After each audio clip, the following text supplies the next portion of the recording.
قرآن کریم کی ایک آیت کو لے کر بات شروع کر رہا ہوں. سورہ 3 کی ایک آیت پڑھی ہے. خالق ارشاد فرماتا ہے لقد خلقنا الانسان فی احسن تقویم. مجاز کو حقیقت بنانا، سمندر کی وسعتوں کو کوزے میں بند کر دینا اور آسمانوں کی بلندیوں سے ستارے توڑ لانا آسان کام ہے، لیکن عنایت کردہ عنوان انسان اور انسانیت پر روشنی ڈالنا بڑا مشکل کام ہے. انسان خداوند عالم کی تخلیق کا وہ عجیب و غریب شاہکار ہے جسے خلق فرما کر خالق انسان نے، خالق لم یزل نے اتنے فخر سے ارشاد فرمایا کہ اس کے فخر کا عالم یہ تھا زمانہ سن لے، انا خلقنا الانسان، اس انسان کو میں نے نہیں، اسے ہم نے خلق فرمایا. پھر ہم نے اس انسان کو خلق فرما کر اس کے فانوس دماغ میں شمع عقل روشن کی اور پھر اختیارات کی قوت سے نوازا. تمام اختیارات سے نواز کر پھر ہم نے اعلان کر دیا انا ہدیناہ السبیل اما شاکرا و اما کفورا. ہم نے اسے ہدایت سبیل بھی کر دی ہے، چاہے یہ شکر کی راہوں پر چل کر شکر گزار بندہ بنے، چاہے یہ کفر کی راہوں پر چل کر ناشکرہ بنے. لہٰذا ہم اس انسان کو اختیارات دیتے ہیں، یہ جیسے چاہے یہ ویسے اپنی زندگی گزارے. ہم بھی ایک دن مقرر کریں گے پھر قیامت کا، اس دن اس سے پوچھیں گے اب بتا کن راہوں پر چل کر ہم تک آئے. یہ حضرت انسان، یہ ماؤ تین کا مجموعہ، یہ آب و گل کا سنگم، یہ کچھ پانی اور کچھ مٹی کا پتلا، یہ زمین پہ جال بن کے بچھ گیا، یہ آسمانوں پہ کمندے ڈالنے لگا. زمین اس سے نہ بچی، پہاڑ اس سے نہ بچے، ہوا اس سے نہ بچی، فضا اس سے نہ بچی. سمندر کی ہیبت ناکی کو چیلنج کر کے اس نے اس کی موج سے موج ٹکرا دی. اس نے جو فلک پر اڑتے ہوئے طائروں کو زمین پہ بسمل کر کے پھینک دیا. اس نے حباب کے دل توڑ دیے. اس نے آب رواں کی چادر تباہ کر دی. اس نے کارے دریا میں چھپے ہوئے صدف کو لا کر سطح آب پہ بے آبرو کر دیا.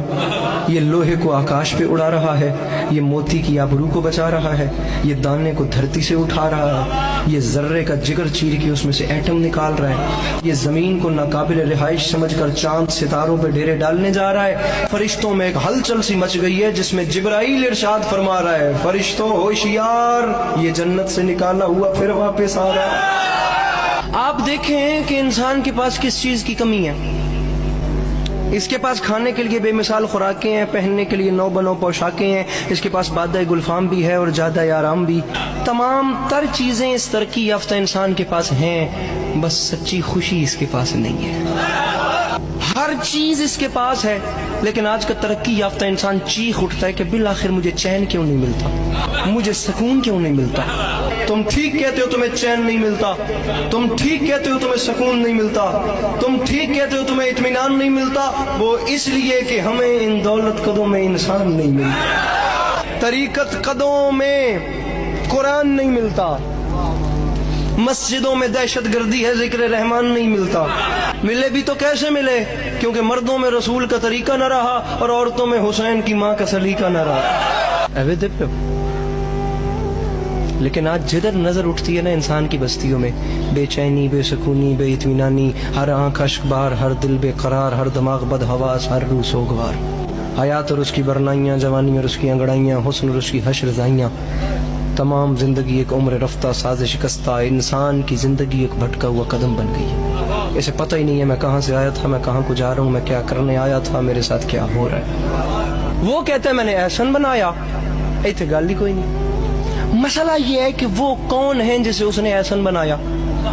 جسے وہ احسن بنائے وہ ایسا نہیں ہوتا، اور جو یہ ہے یہ وہ نہیں جسے اس نے احسن بنایا. بات کہاں گم ہو گئی؟ اگر ہم قرآن کریم کی اگلی آیت تلاوت کرتے تو یہ مسئلہ بھی ختم ہو جاتا. وہ خالق فرماتا ہے لقد خلقنا الانسان فی احسن تقویم، پھر فرماتا ہے ثم رددناہ اسفل سافلین.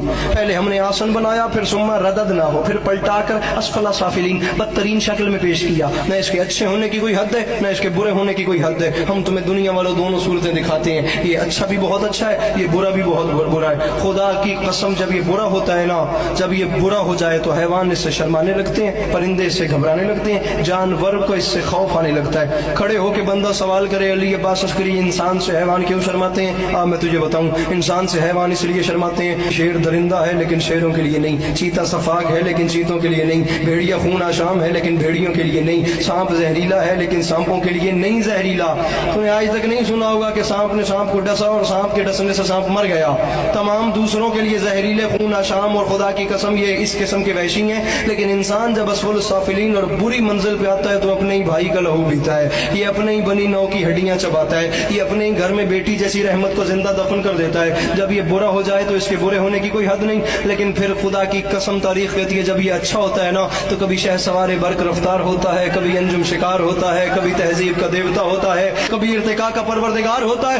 بلند ہوتے ہوتے اتنا بلند ہو جاتا ہے یہ حضرت انسان کہ وہاں سے آگے وہ منزل آ جاتی ہے اس انسان کی بلندی کی کہ جہاں سے آگے جبرائیل کے پر جلے وہاں سے آگے اس کی نالین جاتی ہے، جہاں سے آگے جبرائیل کے پر جلے وہاں سے آگے اس کی نالین جاتی ہے۔ کبھی حیوان شرمانے لگتے ہیں، کبھی فرشتے سجدہ کرنے لگتے ہیں۔ احسن تقویم اور اسفل سافلین کو انسان دو ناموں میں تبدیل کر دیتا ہے۔ سمپل سی بات ہے، ایک کو یزید کہتے ہیں، دوسرے کو حسین کہتے ہیں۔